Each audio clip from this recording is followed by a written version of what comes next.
Halo teman-teman.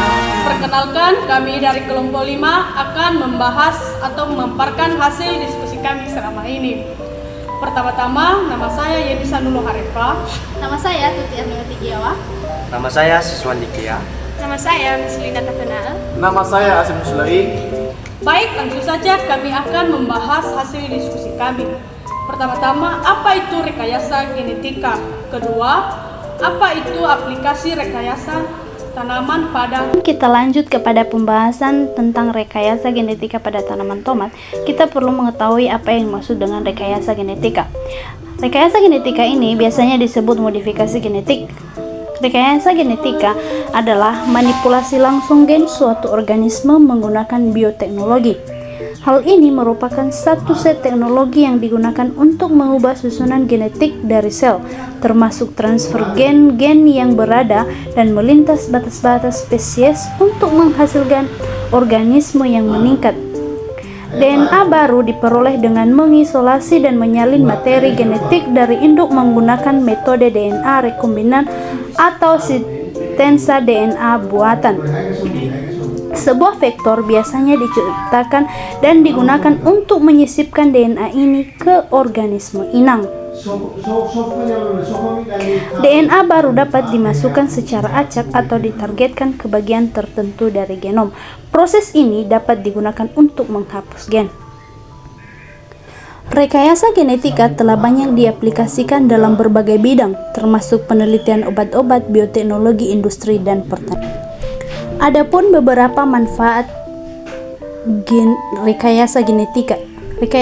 Rekayasa genetika ini bermanfaat untuk meningkatkan kualitas tanaman sehingga tanaman menjadi tahan hama dan penyakit, tahan cengkaman kekeringan, tahan kadar garam tinggi, frost resistant, serta meningkatkan kualitas kandungan nutrisi. Rekayasa genetika dapat berperan untuk mengisi kebutuhan karakter baru dan diharapkan dapat memenuhi kebutuhan pangan spesifik. Keunggulan dari rekayasa genetik adalah mampu memindahkan materi genetik dari sumber yang sangat beragam dan ketepatan tinggi dan terkontrol dalam waktu yang lebih singkat. Melalui proses rekayasa genetika ini telah berhasil dikembangkan berbagai organisme maupun produk yang diunggulkan. Baik, saya akan melanjutkan pembahasan tentang rekayasa genetik pada tanaman tomat. Apa itu tanaman tomat? Tomat adalah tumbuhan yang pertama kali ditemukan di Amerika Selatan, masih berkerabatan dengan terung. Tomat bermaksud buah karena strukturnya mempunyai daging dan biji yang aman apabila tertelan. Teknologi biologi molekul dan rekayasa genetik diyakini dapat menjadi solusi teknologi bagi kemandirian pangan dan terapan bagi penyediaan pangan nasional di masa kini dan masa depan. Baik, saya akan melanjutkan pembahasan rekayasa genetika pada tanaman tomat. Tomat yaitu biologi molekul dan rekayasa genetika mampu dapat memproduksi panen berlimpah ganda dalam waktu lingkungan dan relatif lingkungan yang terbatas.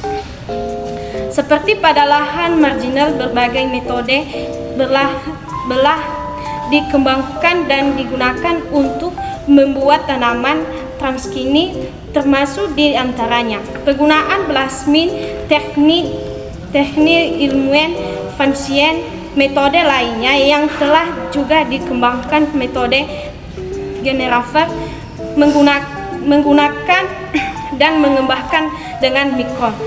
Fleischer merupakan tomat hasil rekayasa genetika yang memiliki sel leaf lama yang dapat diciptakan dengan menyisipkan gen anti beku dari ikan air dingin ke dalam gen tomat. Gen anti beku ini diperoleh dari ikan flounder, yaitu jenis ikan yang dapat bertahan hidup dalam kondisi yang sangat dingin. Memiliki gen anti beku yang disebut dengan antisenenses yang dapat menghambat enzim poligal turance yang mempercepat kerusakan dinding sel tomat.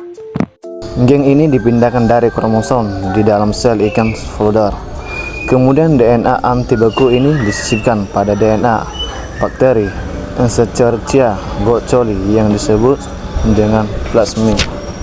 Kombinasi dari DNA plasmid dan DNA antibeku ini dari ikan flodar disebut DNA rekombinasi.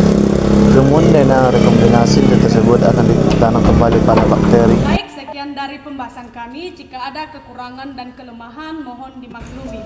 Makan nasi goreng di atas genteng. Cakep. Kelompok 5 banyak